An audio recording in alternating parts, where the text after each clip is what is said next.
गोष्टीच्या कट्ट्यामध्ये आज ऐकणार आहे एकीचे बळ ही गोष्ट. एक शेतकरी असतो, त्याला 4 मुलं असतात. ते खूप काम करत असतात, पण सतत एकमेकांसोबत भांडत असतात. छोट्या छोट्या कारणावरून ते चौघं एकमेकांशी खूप भांडत असतात. तो शेतकरी खूप नाराज असतो आणि सतत तो काळजी करत असतो. हे चौघं सारखं भांडतात, ह्यांना काहीतरी करून थांबवलं पाहिजे भांडण करण्यापासून. मग तो म्हणतो एक दिवस त्यांना, माझ्याकडे ना एक खेळ आहे, तुम्ही तो खेळणार का? ती मुलं म्हणतात, हो चालेल, आम्ही खेळू. मग तो शेतकरी काय करतो, 4 काठ्या एकत्र बांधतो आणि त्यांना म्हणतो की हे मला मोडून कोण दाखवेल बरं?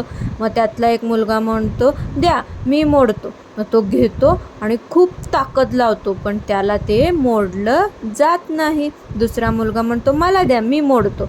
आणि तो त्या काठ्या जोरात खाली आदळायला लागतो, तरीही ते काय तुटत नाही.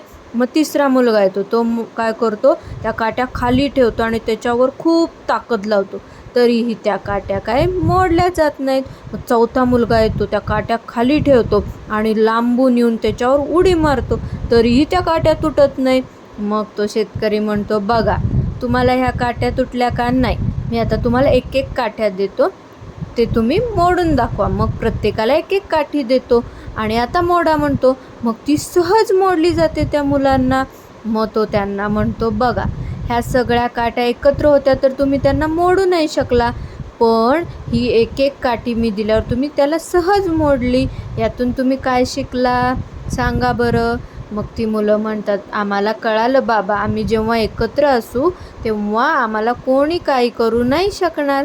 मग ते एकत्र राहायलाच लागतात, भांडत नाहीत एकमेकांसोबत. गोष्टीचं तात्पर्य आहे, एकजुटीतच खरी शक्ती असते. गोष्ट आवडली असेल तर लाईक करा, चॅनल सबस्क्राईब करा. थँक्यू.